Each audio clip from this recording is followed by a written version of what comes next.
शिवराय अवमान प्रकरण आणि इंद्रजित सावंत धमकी प्रकरणी प्रशांत कोरटकरला कोल्हापूर न्यायालयानं 3 दिवसांची पोलीस कोठडी सुनावली आणि गेल्या अनेक दिवसांपासून बेपत्ता असलेल्या कोरटकरला तेलंगणामधून अटक झालेली आहे। कोरटकरला कोल्हापूरमध्ये आणल्यानंतर शिवप्रेमींचा मोठा संताप पाहायला मिळाला। पाहूयात या संदर्भातला एक रिपोर्ट। अरे अडवून काम चला प्लीज। कोरटकर काय बोलता रे? कोरटकर अरे कुत्रा कुठं पळालं ते? छत्रपती शिवरायांचा अवमान प्रकरणातील आरोपी प्रशांत कोरटकरला कोल्हापुरात शिवप्रेमींच्या संतापाचा हा असा सामना करावा लागला।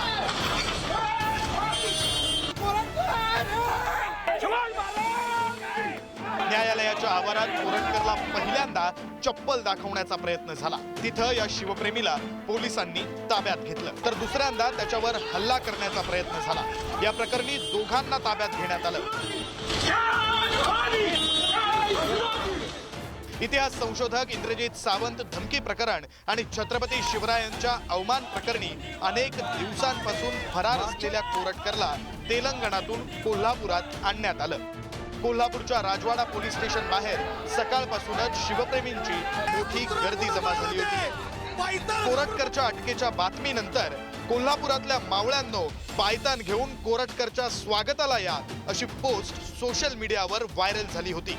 पोलीस स्टेशन मधून कोर्टाकडे नेताना कोरटकरला चप्पल दाखवण्यासाठी शिवप्रेमींनी मोठी गर्दी केली होती। मात्र पोलिसांनी ऐनवेळी मागच्या दरवाजानं कोर्टाकडे नेलं आणि त्यानंतर शिवप्रेमींनी प्रचंड संताप व्यक्त केला। छत्रपती शिवाजी महाराजांना मानतच नाहीत। ज्या पद्धतीने त्यांनी अशा गनिमी गावा करून गेले, तुम्ही शिवभक्तांचा अपमान करायला हे कोल्हापूर पोलीस बंद हदगा पळाला कसा तो लबाड पळाला कसा? अरे सरकार इतकं पाठीशी घालतंय का त्याला? अरे त्या लबाडाला काय कुत्र्याला त्या काढीला ते हराम करायला? अरे त्याच्यात हिंमत होती तर समोर न्यायचं होतं का? लबाड पळाला तो। जुना राजवाडा पोलिसांनी या दारात पायतान बसले नाही, ह्याचा अर्थ असा नाही की तो कोल्हापुरातनं सुटला। कोर्टाच्या दारात स्वाभिमानी कोल्हापूरकर त्याला योग्य उत्तर दिल्याशिवाय सोडणार नाहीत। कोर्टात सुनावणी वेळी प्रशांत कोरटकरला घाम फुटला होता। सरकारी वकील इंद्रजित सावंत यांचे वकील आणि कोरटकरच्या वकिलांचा युक्तिवाद झाला। इंद्रजित सावंतांचे वकील आणि सरकारी वकील पोलिसांकडून 7 दिवसांच्या पोलीस कोठडीची मागणी, आवाजाचे सॅम्पल घेण्यासाठी न्यायालयाने ऑर्डर करावी, तपासात सहकार्य नाही, मोबाईल डेटा डिलीट केला, राजमाता जिजाऊ यांच्यावर आरोपीनं शिंतोडे उडवलेत, अटक करण्यापूर्वी पत्नीला कल्पना दिली, चुकीची कारवाई नाही। कोरटकरच्या वकिलांचा युक्तिवाद, दाखल गुन्हा हा 7 वर्षाच्या आतील शिक्षेचा आहे। आरोपी कंठ बदलणार आहे का? ऑडिओ सॅम्पल घेण्यासाठी बोलावलं नाही।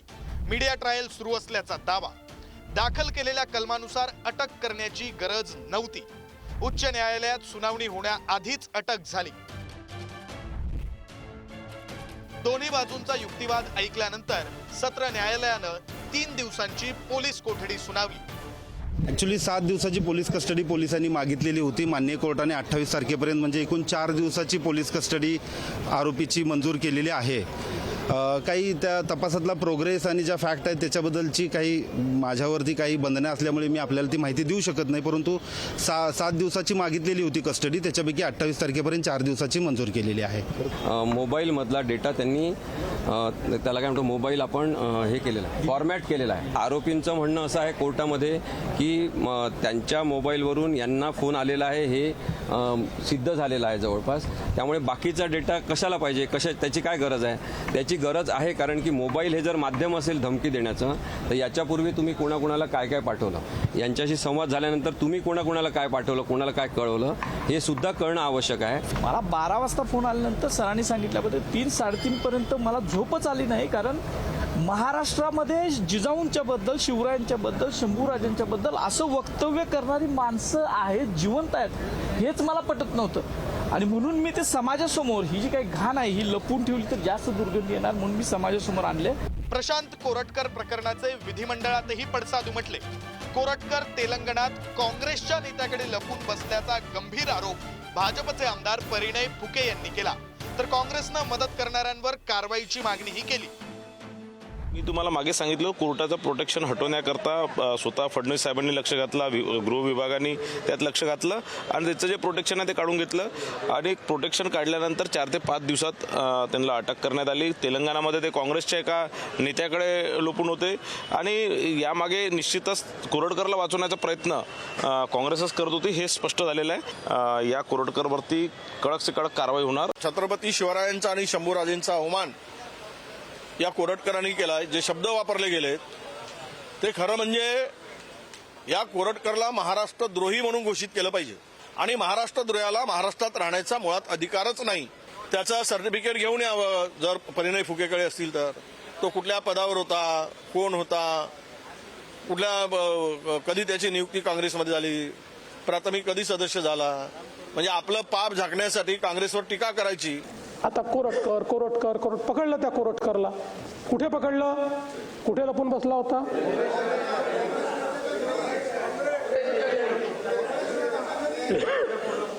तेलंगणामध्ये आता कोणाच्या घरी तुम्ही सांगता, मी सांगणं योग्य दिसत नाही, पण कोण त्याला आश्रय देऊन बसला होता जरा बघा ना नाना भाऊ त्या ठिकाणी. पण आपल्याला राजकारण करायचं नाही आहे. छत्रपती शिवरायांवर जर कोणी अशा प्रकारे बोलत असेल तर ही कारवाई आपण करूच. कोरटकरासारखा चिल्लर माणूस असं सत्ताधारी म्हणाले, मी नाही म्हणत. चिल्लर माणूस देशाच्या पंतप्रधानांना भेटताना फोटो, देशाच्या गृहमंत्र्यांना भेटतानाचे फोटो, राज्याच्या मुख्यमंत्र्यांना भेटतानाचे फोटो, असा चिल्लर माणूस त्या ठिकाणी तामिळनाडूपर्यंत पळून जाऊ कसा शकतो?